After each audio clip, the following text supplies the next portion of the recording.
저와 여러분이 한 절씩 교독하겠습니다. 40일 동안 땅을 정탐하기를 마치고 돌아와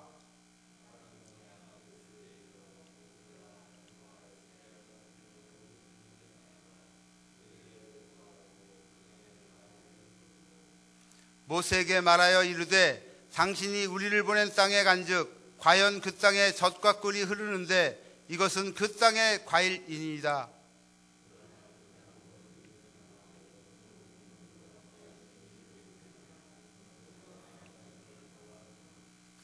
아말렉인은 남방 땅에 거주하고 헷인과 여부스인과 아모리인은 산지에 거주하고 가나안인은 해변과 요단가에 거주하더이다.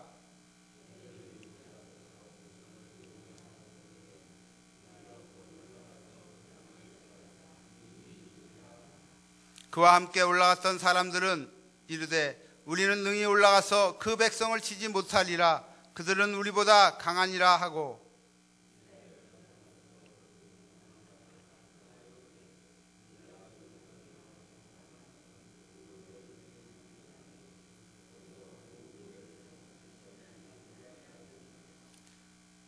같이 읽겠습니다. 거기서 네필림 후손인 아낙 자손의 거인들을 보았나니 우리는 스스로 보기에도 메뚜기 같으니 그들이 보기에도 그와 같았을 것이니라. 아멘. 우리는 무언가 배우거나 새로운 일이나 학습을 하려고 할 때 어떻게 하면 조금 쉽고 빠르게 그리고 배울 수 있을까 하는 물음을 던지게 됩니다. 이런 물음 때문에 좋은 학습법이 많이 개발되었습니다. 그 중에서 가장 좋은 방법은 문답식 교육법이라고 합니다. 우리 기독교 교리들이 문답식으로 작성된 것은 그것도 선조들의 큰 은혜인 것입니다. 그것이 좋은 이유는 학습자로 하여금 깊이 생각하게 만들고 또 예습과 복습이 동시에 이루어지기 때문입니다. 사람이 태어나서 가장 많은 것을 배우는 때가 5세 안팎의 시기라고 합니다. 그것도 역시 그 아이들이 가장 질문을 많이 하기 때문입니다. 예전에 시사저널에서 한국에서 가장 영향력 있는 언론인이 누구냐 하고 조사한 적이 있었습니다. 그 결과 전 MBC 아나운서였던 손석희 씨가 뽑혔습니다. 그런데 그가 한 말이 대단히 의미심장한 말입니다. 제가 한 것은 질문밖에 없습니다 라고 했다고 합니다. 그는 질문을 통해서 국민들의 시선을 집중시켰고 그 결과 최고의 영향력 있는 언론인으로 선정된 것입니다. 이것은 우리 신앙생활에 있어서도 마찬가지입니다. 우리는 늘 질문을 해야 합니다.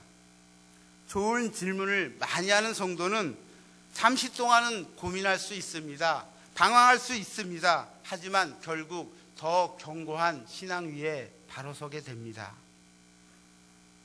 그래서 우리 인생에 실패하지 않으려면 자신에게 해야 할 몇 가지 중요한 질문이 있습니다. 먼저 나는 무엇을 보고 있는가 하는 질문입니다. 여러분은 과연 무엇을 보고 있습니까? 사람이 무엇을 보느냐 하는 것은 그 인생을 좌우할 중요한 문제입니다. 왜냐하면 사람이 바라보면 바라보는 대로 되기 때문입니다. 그러므로 무엇을 보느냐? 보는 것이 우리의 삶을 정하고 목표를 정하고 그리고 운명을 결정하는 중요한 문제입니다. 창세기 13장 14절에서 15절 말씀입니다. 여호와께서 아브라함에게 너는 눈을 들어 너 있는 곳에서 동서남북을 바라보라. 보이는 땅을 내가 너와 내 자손에게 주리니 영원히 이르리라 하였습니다. 그리고 히브리서 12장 22절에 믿음의 주요 또 온전케 하시는 이인 예수를 바라보자 라고 말씀하셨습니다. 무엇을 어떻게 보느냐?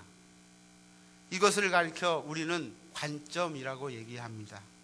어떤 관점에서 보느냐, 어떤 안경을 끼고 보느냐, 이것이 중요합니다. 본문의 이스라엘의 정탐꾼들도 두 종류의 관점을 가지고 있었습니다. 10명은 부정적인 관점이었고 2명은 긍정적인 관점이었습니다. 10명의 정탐꾼들은 부정적인 관점을 가지고 있기 때문에 가서 보니 그들은 젖과 꿀이 흐르는 땅에 흐를 만큼 잘 살 뿐이 아니라 관점이 체구도 건대하고 힘도 세고 용맹스럽고 성벽도 크다라는 쪽에 관점이 있었습니다. 그러나 2명의 정탐꾼들은 믿음의 관점을 가졌기 때문에 동일한 사실이지만 하나님이 예비하신 아름다운 곳으로만 보였고 그러므로 속히 가서 그것을 취하자라고 하였습니다. 즉 10명은 육신의 눈으로만 본 것이고 2명은 신령한 눈으로 그것을 바라본 것입니다. 그 결과 부정적인 보고한 사람들과 백성들은 광야에서 다 죽었습니다.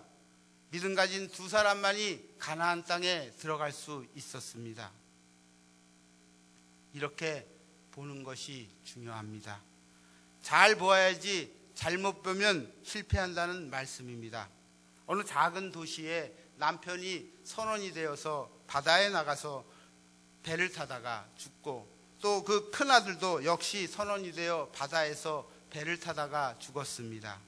그래서 막내만큼은 절대로 선원으로 만들지 않으려고 그곳을 떠나 다른 작은 도시로 이사하게 되었습니다. 근데 그 막내마저 선원이 되겠다고 하는 것입니다. 그런 소식을 들은 목사님께서 고통에 빠진 그분을 찾아 신방을 갔습니다.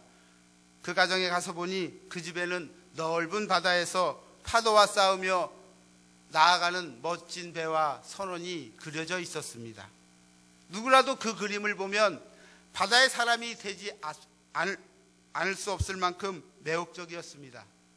그래서 목사님께서는 저 그림을 치워버리시오라고 권면하게 됩니다. 그런데 그 그림을 치워버리자 작은 아들이 선원이 되겠다는 생각도 사라져버리게 됩니다. 그런가 하면 18세기 초 영국의 윌리엄 켈리라는 사람이 있었습니다. 소달구지에 물건을 싣고 다니면서 행상을 하는데 그는 기회가 있는 대로 주머니에서 세계지도를 꺼내 나는 먼 나라 가서 복음을 전하겠습니다. 그것이 나의 평생 소원입니다. 라고 외치고 다녔답니다.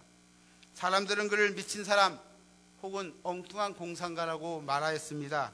그러나 켈리는 그 후에 인도에 갔고 후세 사람들은 그를 현대 선교의 아버지라고 부릅니다.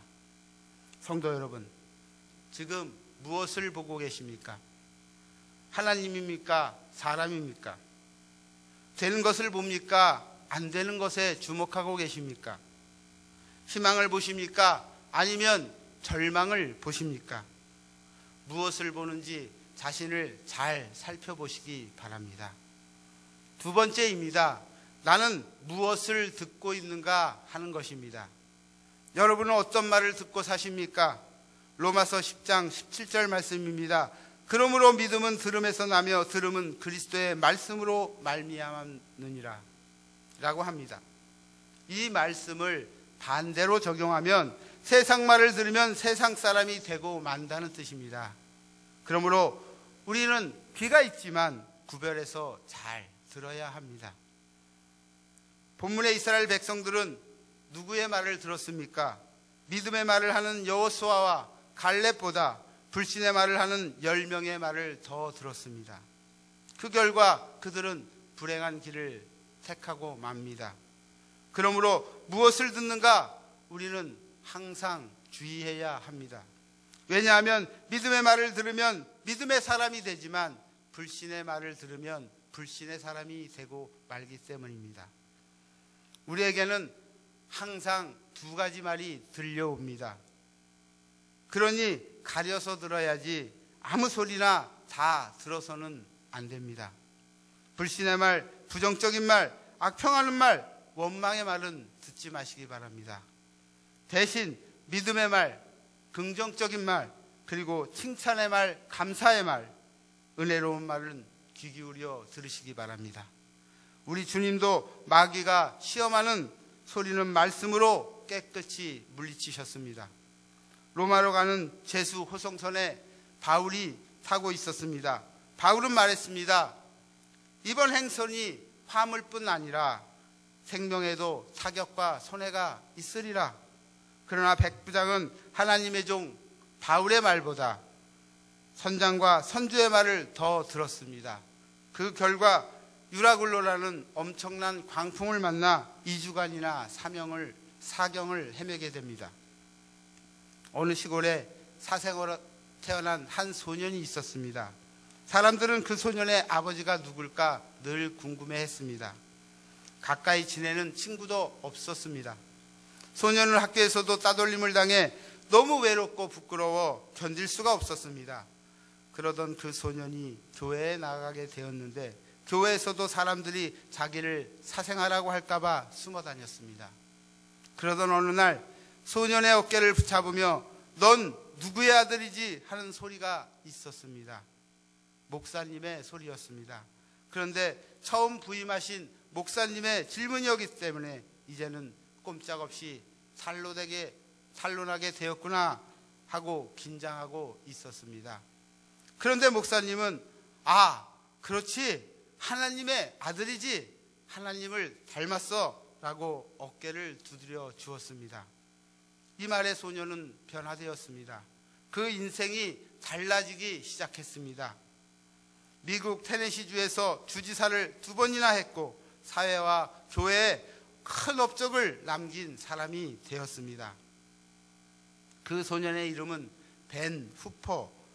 그는 사생아라는 소리를 물리치고 하나님의 아들이라는 소리를 붙잡은 것입니다.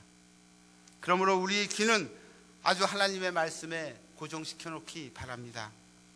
그래야 믿음에 성공할 수 있습니다. 여러분은 과연 어떤 말을 듣고 계십니까? 항상 진리만을 붙드시기 바랍니다. 세 번째로 나는 어디로 가고 있는가 하는 질문입니다. 여러분 지금 어디로 가고 있습니까?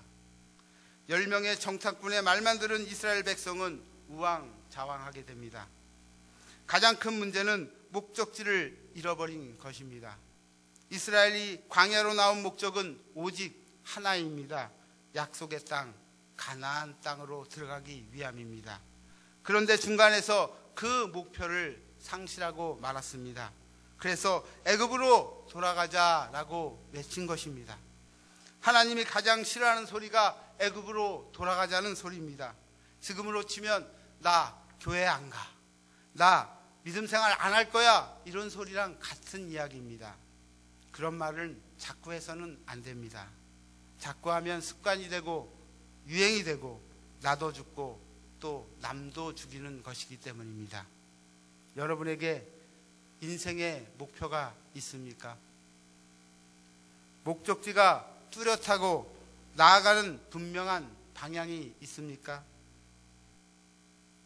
아직도 그리스도인들 중에 자신이 어디로 와서 어디로 가고 있는지 모르는 사람이 많이 있습니다. 그저 되는 대로 방향도 없이 목적도 없이 바람 부는 대로 물결 치는 대로 조류에 따라 사는 사람이 적지 않습니다.